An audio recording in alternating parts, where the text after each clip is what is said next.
Alright, first real ride on the 2022 MT-07. It's got 31 miles on it, had 0 miles when I picked it up last night.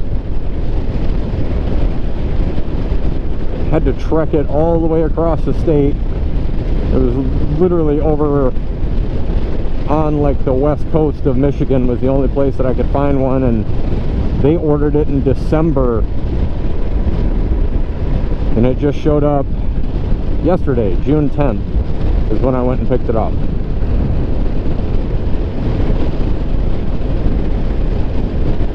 So I will say that it is absolute night and day difference between the R3 and this. Just, I mean, not only like the massive power increase, but the way the power is delivered. Like the R3 didn't make anything until 8,000 or 9,000 RPM, and this thing, like any gear at 3,000 RPM, just wants to wheelie and go. So it's definitely taken some getting used to, but it feels good to be back on a bike. I did put the Puge or Puge, however you choose to pronounce it, touring windscreen on it, so that helps with the wind.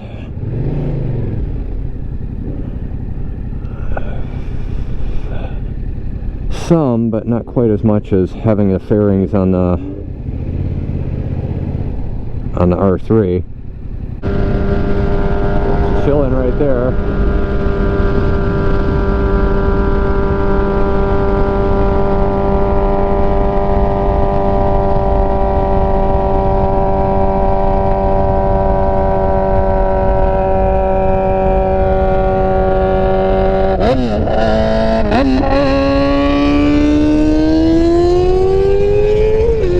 Let him go and do his thing.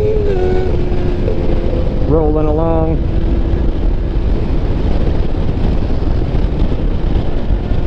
Thing loud as shit. But yeah, it's got 33 miles on it, doing the break-in. Love it so far, but like I said, definitely taking some getting used to. Yeah, maybe bar risers, maybe raise them up just a little bit more, but other than that, it is so much more comfortable than the R3 was, and definitely more power.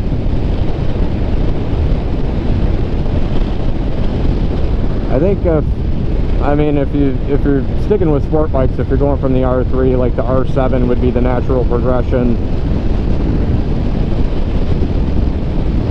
but I wanted to switch to a naked bike. So I guess if you're going naked bikes, it'd be MT-03 and then MT-07, which I think you could probably buy and keep as your forever bike, unless you really had like a crazy need for speed. And then, I mean, obviously you got the MT-09, the MT-10. The torque's just instant. When they said MT for Master of Torque, they were correct. Maybe not for the 03, but definitely the 07 and the 09. The suspension is definitely firmer than the R3, but I haven't played with the shock yet as far as like the preload or anything. I know the tire pressures are good. It pretty much, they built it, we loaded it onto the trailer.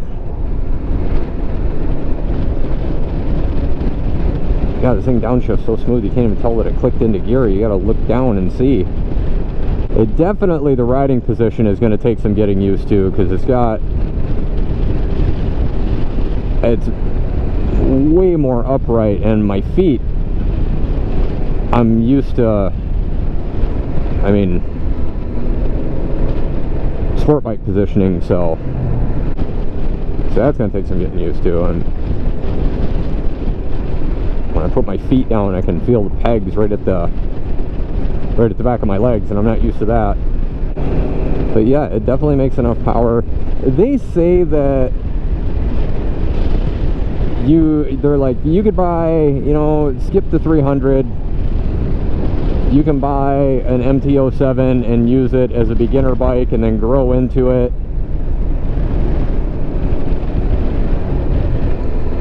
But I don't know. That's going to depend on the rider, because I started riding in 1978. And I was off the bike for a while, and then I started riding again in 2016. And even like,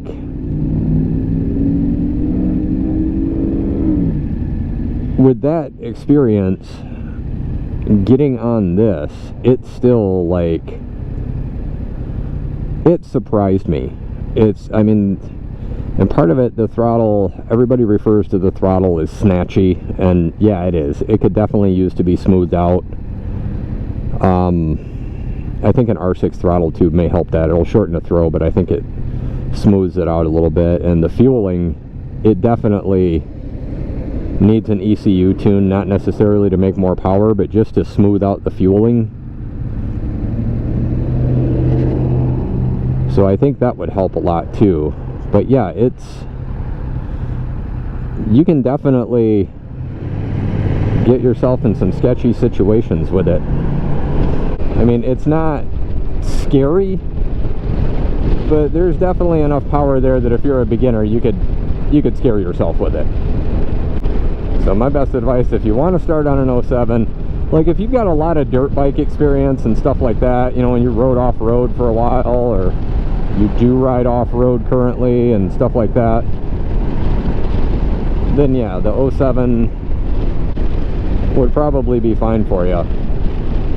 But if you're just going in, you're like, hey, I've never had a bike before and I want to start on a motorcycle now, I would say something in the, you know, R3, MT-03, Ninja 400, Z400 is going to be a lot more forgiving. Because while I've only been riding this a little bit and haven't found any like blatantly horrible issues with it of, hey, it's trying to bite you, I mean, it definitely, if it's your first time on a bike, making that much power and torque, it definitely has the potential to bite you. It's not as light as the R3, definitely. And you notice that if you go to do a kickstand turn. But it's definitely not a heavy bike either. But yeah, I'm loving the MT-07. Definitely getting used to the power curve, like I say, because it's completely different than what I'm used to. I mean, not only more power, I've been riding an R3 for a while. I love that little bike. But I wanted something more upright and more comfortable and definitely faster.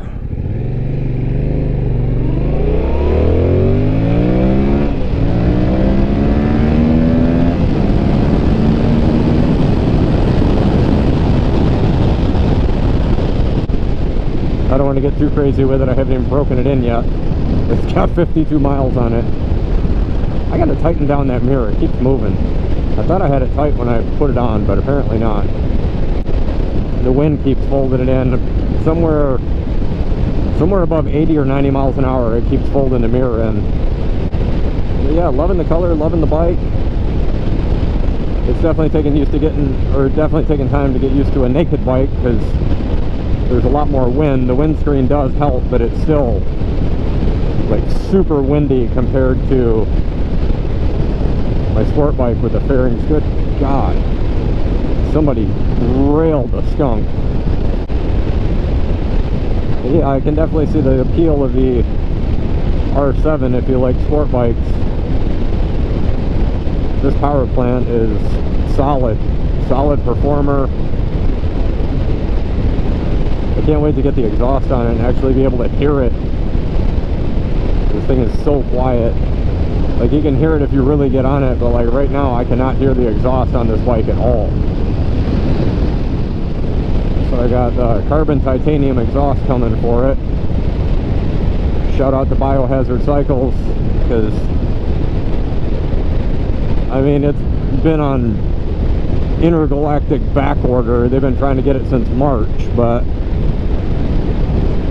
he let me know. He's like, man, I'm gonna do what I can for you, and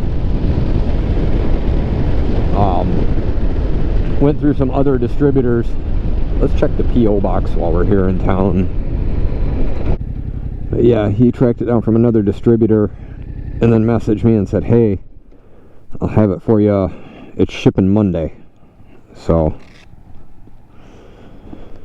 that's awesome. I'll be able to get that on. Here's the keys. Got to have a couple of Asylum 13s in there. Shout out to Tom Lazuka and Christian Aroa. Well, she is pretty, isn't she?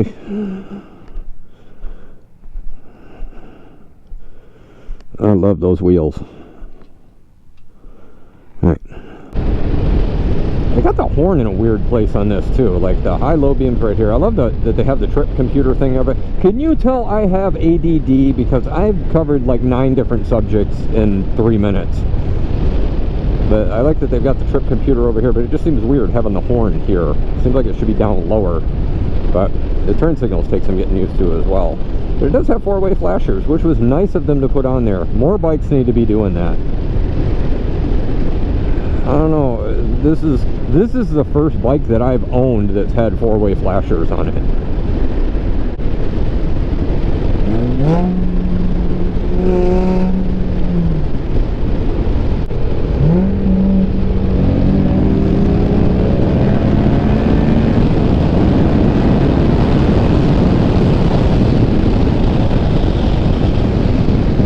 I wonder if he wants to go again.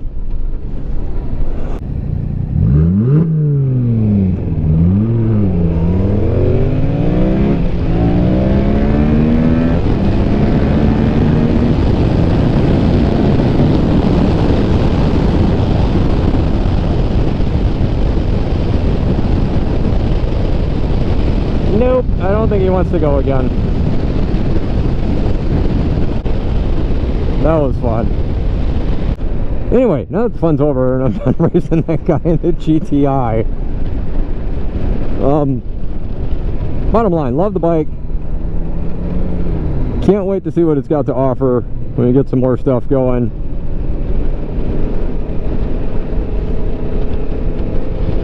You guys take care.